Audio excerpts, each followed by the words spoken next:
Proclamação do Evangelho de Jesus Cristo segundo Mateus. Glória a vós, Senhor. Naquele tempo, Pedro se aproximou de Jesus e lhe perguntou: Senhor, quantas vezes devo perdoar se meu irmão pecar contra mim? Até 7 vezes? E Jesus respondeu: Não te digo até 7 vezes, mas até 70 vezes 7. Porque o reino dos céus é como um rei que resolveu acertar as contas com os seus empregados. Quando começou o acerto, trouxeram-lhe um que lhe devia uma enorme fortuna. Como o empregado não tivesse com que pagar, o patrão mandou que fosse vendido como escravo, junto com a mulher, os filhos e tudo o que possuía, para que pagasse a dívida. O empregado, porém, caiu aos pés do patrão e, prostrado, suplicava: Dá-me um prazo e eu te pagarei tudo. Diante disso, o patrão teve compaixão, soltou o empregado e perdoou-lhe a dívida. Ao sair dali, aquele empregado encontrou um dos seus companheiros que lhe devia apenas 100 moedas. Ele o agarrou e começou a sufocá-lo, dizendo: Paga o que me deves. O companheiro, caindo aos seus pés, suplicava: Dá-me um prazo e eu te pagarei. Mas o empregado não quis saber disso. Saiu e mandou jogá-lo na prisão, até que pagasse o que devia.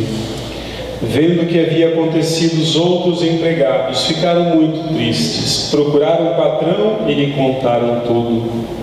Então o patrão mandou chamá-lo e lhe disse: Empregado perverso, eu te perdoei toda a tua dívida, porque tu me suplicaste. Não devias também tu ter compaixão do teu companheiro, como eu tive compaixão de ti? O patrão indignou-se e mandou entregar aquele empregado aos torturadores até que pagasse toda a sua dívida. É assim que meu Pai, que está nos céus, fará convosco, se cada um não perdoar de coração ao seu irmão. Palavra da salvação. Glória a vós, Senhor. Que as palavras do Santo Evangelho perdoem os nossos pecados. Amém. Que Deus fala na sua vida. Se Deus fala conosco, a gente não pode ficar distraído. O que é mais importante? Aquilo que Deus nos fala, ou aquilo que o folheto fala, ou aquilo que o celular nos fala, né? Vamos ouvir com atenção, portanto. Meus irmãos, o Evangelho de hoje fala sobre perdão, e não à toa esse Evangelho foi escrito por Mateus. Eu tenho certeza que quando Mateus relatava ou transcrevia esta cena, ele se lembrava da sua própria experiência. Antes de se chamar Mateus, ele era Levi, e a sua profissão, coletor de impostos. Quando Jesus passa por ele, o vê e o convida para deixar aquela profissão, deixar a vida de desonestidade, a vida de corrupção, a vida de roubalheira. E Mateus, tocado por aquele olhar misericordioso de Jesus, deixa a sua banca de coletor de impostos e sai atrás de Jesus, deixa tudo. Para celebrar a nova vida, Mateus faz o seguinte: faz um jantar de despedida da sua vida antiga. Interessante isso. Mateus mudou de vida, então ele faz um jantar. Ele convida ali todos os seus colegas, ladrões, corruptos, né? Os que escondiam nos seus apartamentos os seus milhares de reais e de dólares, ou os que escondiam na própria roupa, né? Ou na roupa íntima, o seu dinheiro de corrupção. Enfim, Mateus chama todos eles para um jantar. Por quê? Por que será que Mateus fez isso? Porque queria que, assim como Deus usou de misericórdia para com ele queria também que os outros experimentassem a misericórdia, que os outros outros esperassem também o perdão regenerador de Jesus. Aí, quando os homens ali, fiéis à religião judaica, aqueles que observavam os mínimos preceitos da lei, quando ficaram sabendo que Jesus estava no meio de tantos corruptos e tantos pecadores, comendo, bebendo, comemorando com eles, fazendo uma festa, numa casa lotada de pecadores, então eles ficaram escandalizados e disseram: esse homem não é o homem de Deus, porque ele anda no meio dos pecadores. Então Jesus fala umas palavras as mais lindas talvez de todos os evangelhos: eu não vim chamar os justos, mas os pecadores. Eu quero a misericórdia e não o sacrifício. Mateus sabia o que significavam essas palavras, porque ele era pecador, e ele sabia, sentia no seu coração que Jesus havia chamado ele como pecador. Portanto, meus irmãos, tenhamos como foco na nossa reflexão de hoje essas palavras: eu desejo misericórdia e não sacrifício. Qual é o real sentido dessas palavras? O que Jesus de verdade quer dizer com isso? É preciso saber isso antes de qualquer coisa, porque Jesus sabe que até a nossa religiosidade, por mais sincera que ela seja, muitas vezes a nossa religiosidade pode dispensar a misericórdia, quando dá ênfase demais as regras, dá ênfase demais às leis religiosas e menos importância à misericórdia. A grande questão que eu proponho, portanto, é: como podemos nutrir um coração misericordioso no trato com as outras pessoas? Primeiro, compreenda de uma vez por todas qual é a prioridade de Deus. Nós pecamos porque não sabemos qual seja a prioridade de Deus. A prioridade de Deus está descrita no Evangelho de São João: Deus amou o mundo de tal maneira que enviou o seu Filho unigênito ao mundo, não para condenar o mundo, mas para que esse mundo seja salvo por meio dele. O objetivo de Deus para Jesus não foi de construir uma ONG. Meu filho, você vai lá, você vai construir uma ONG, tá? Vai construir uma ONG, vai pegar dinheiro público, vai fazer muita caridade, né? Jesus não foi enviado ao mundo para criar uma instituição qualquer. O objetivo de Deus é enviar o seu Filho ao mundo para salvar o mundo, salvar o homem perdido. Jesus veio resgatar o homem da destruição. Nós somos destrutivos, meus irmãos. Basta você andar ali pela Serra da Mantiqueira, o que sobrou da nossa Serra da Mantiqueira. Vai pelo caminho do mar, você vai ver ali como o homem destrói, derruba tudo e enche de cimento, acha bonito construir tudo, cimentar tudo, mata feio, O homem é destrutivo. O homem tem um poder de destruição terrível. Jesus, sabendo disso, ele veio ao mundo para nos salvar da destruição, salvar de nós mesmos. Nós somos a nossa maior ameaça, nós somos o nosso maior perigo. E a principal missão de todo cristão nesse mundo não é criar ONGs, não é criar associações. A nossa principal preocupação deveria ser anunciar a boa nova de Jesus. Qual é a boa nova? De que Jesus veio a este mundo porque nos ama e nos quer livres de todas as nossas amarras, de todas as nossas escravidões. A igreja não existe para falar aos homens como eles devem se vestir. A igreja não existe para dizer aos homens como eles devem se comportar. Os fariseus criticaram esse fato porque Jesus não respeitava o dia de sábado. Jesus não respeitava, porque no dia de sábado, por exemplo, ele curou um homem desenganado, e fez uma cura. Então, na cabeça dos religiosos, fazer alguma coisa no sábado, no dia do Senhor, era pecado. Era pecado. Então Jesus responde a essas questões com misericórdia, dizendo que a misericórdia está acima da lei, está mesmo acima das regras da religião, né? Até mesmo acima de regras religiosas demasiadas, né? O problema dos fariseus era a falta de uma experiência com o amor de Deus, pessoas muito preocupadas com regras, pessoas muito preocupadas com o que o outro tem que ser, do jeito que o outro tem que se vestir, é porque não entendem nada de misericórdia, pessoas que não sabem amar.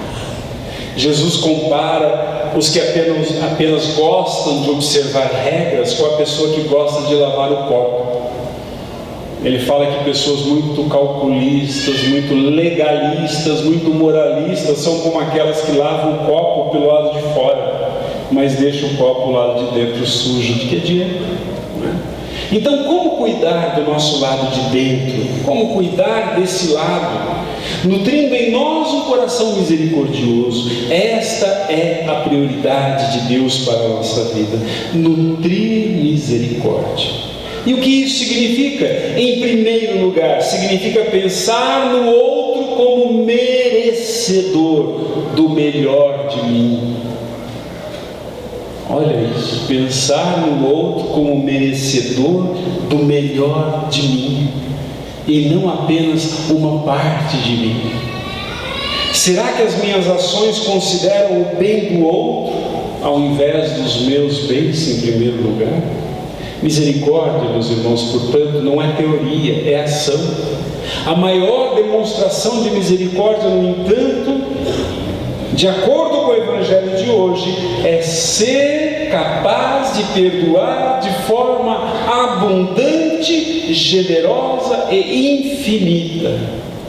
Jesus fala sobre esse assunto por meio da parábola do homem de quem Jesus perdoa uma dívida imensa.